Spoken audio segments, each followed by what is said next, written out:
Hello friends, excellent knowledge junction channel में आपका स्वागत है। दोस्तों, आज के इस वीडियो में मैं आपको बताऊंगा कि जो हमारे घर में इन्वर्टर होते हैं वो एक्चुअल में कितने वाट के होते हैं। दोस्तों, इन्वर्टर तो आप सबके घरों में लगा होगा, लेकिन क्या कभी आपने ये सोचा है कि वो कितने वाट का है? जो उसके ऊपर लिख रखा है क्या एक्चुअल उसी वाट का है या नहीं? इस वीडियो में हम आज यही बात डिस्कस करेंगे। चलिए शुरू करते हैं। दोस्तों, जैसे कि आप वीडियो में देख पा रहे हैं, यहाँ पे एक ल्यूमिनस का इन्वर्टर रखा हुआ है। इस इन्वर्टर के फ्रंट पे आप देख सकते हैं लिखा हुआ है इकोवाट लॉन्ग बैकअप यूपीएस 900 VA। ये 900 VA का क्या मतलब है? 900 VA, इसका मतलब ये नहीं है कि ये जो इन्वर्टर है वो 900 वाट का है, नहीं। अब बात आती है 900 VA। V stands for volt and A stands for ampere. दोस्तों, एक जनरल फार्मूला है वाटेज निकालने का। अगर हम किसी अप्लायंस के वोल्ट को उसके एम्पियर से मल्टीप्लाई करते हैं तो वो हमारे सामने आ जाता है उसका वाटेज। इसका मतलब है ये 900 वाट है, लेकिन नहीं।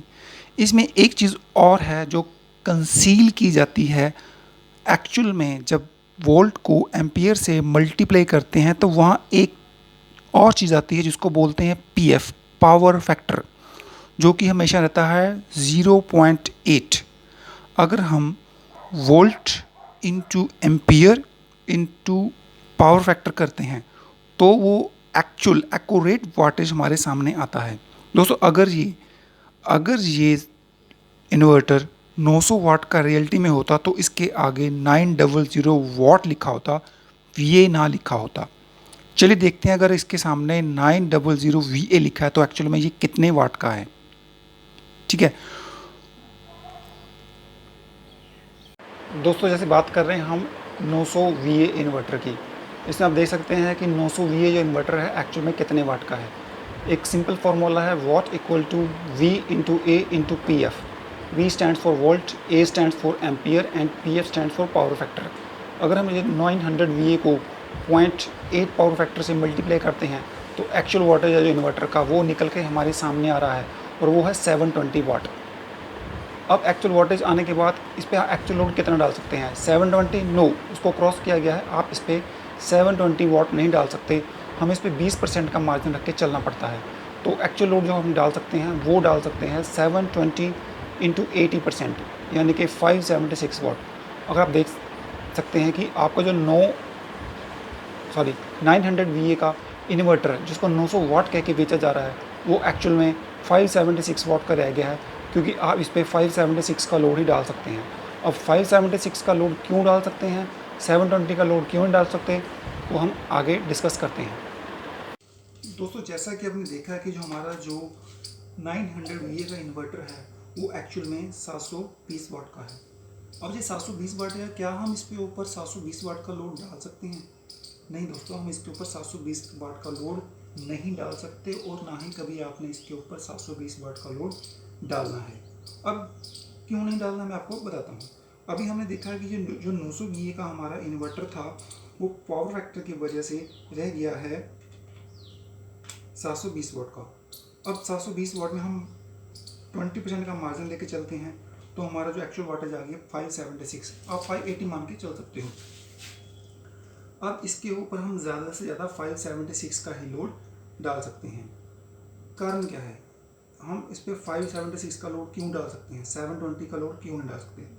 देखिए दोस्तों, जब भी कोई अप्लायंस हम ऑन करते हैं तो वो स्टार्टिंग में जितने एम्पियर का होता है उससे 3 टाइम एम्पियर का करंट लेता है, और कुछ देर बाद वो अपने नॉर्मल एम्पियर पे आ जाता है। मान लीजिए हमारा जो इन्वर्टर है 576 वाट का है, हमने इसको 576 वाट तक कंज्यूम कर रखा है, मान लो हमने इसको 600 तक कंज्यूम कर रखा है, तो 720 के अकॉर्डिंग हम उस पर 120 वाट का लोड और डाल सकते हैं।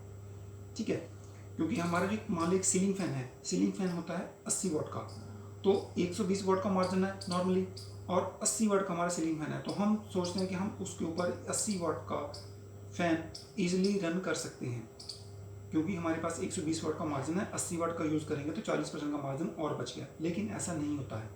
हमारा जो एसी सीलिंग फैन है वो नॉर्मली रोटेटिंग कंडीशन में 0.33 एम्प का करंट यूज़ करता है। इसको हम सिंपल फार्मूला जो हमारा है wattage equal to V into A, इसमें हमारे पास वी 240 वोल्ट है क्योंकि घर की जो बिजली होती है वो 240 वाट होती है, और वॉटेज डब्ल्यू है हमारे पास 80, तो हम इसका एम्पियर कैलकुलेट कर सकते हैं। एम्पियर कैलकुलेट करने के लिए हम क्या करेंगे, डब्ल्यू वॉटेज को वोल्टेज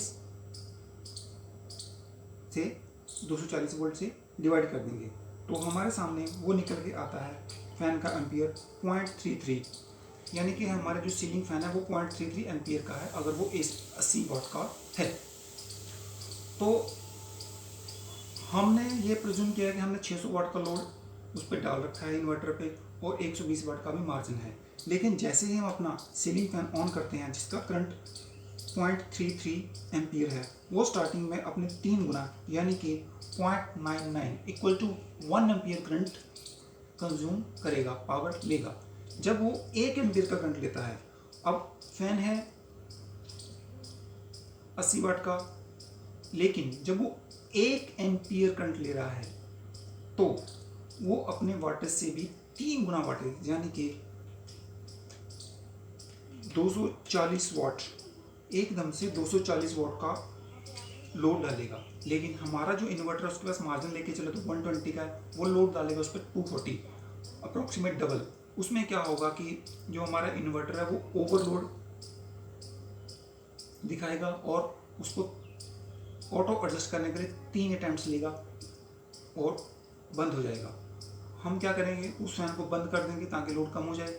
लेकिन जैसे हम इस फैन को फिर से ऑन करेंगे, यही प्रोसेस फिर से रिपीट होगा, इन्वर्टर आपका ओवरलोड हो जाएगा और वो काम करना बंद कर देगा। इसी चीज़ को रोकने के लिए हम उसमें टोटल वोल्टेज में 20% का मार्जिन लेके चलते हैं।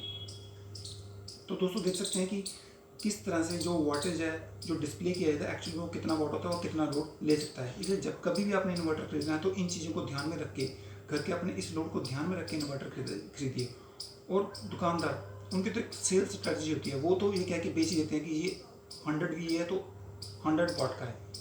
लेकिन आप उससे ये क्वेश्चन कर सकते हो, भाई अगर ये 100 वाट का है तो उसके ऊपर 100 वाट क्यों नहीं लिखा, वी क्यों लिखा है।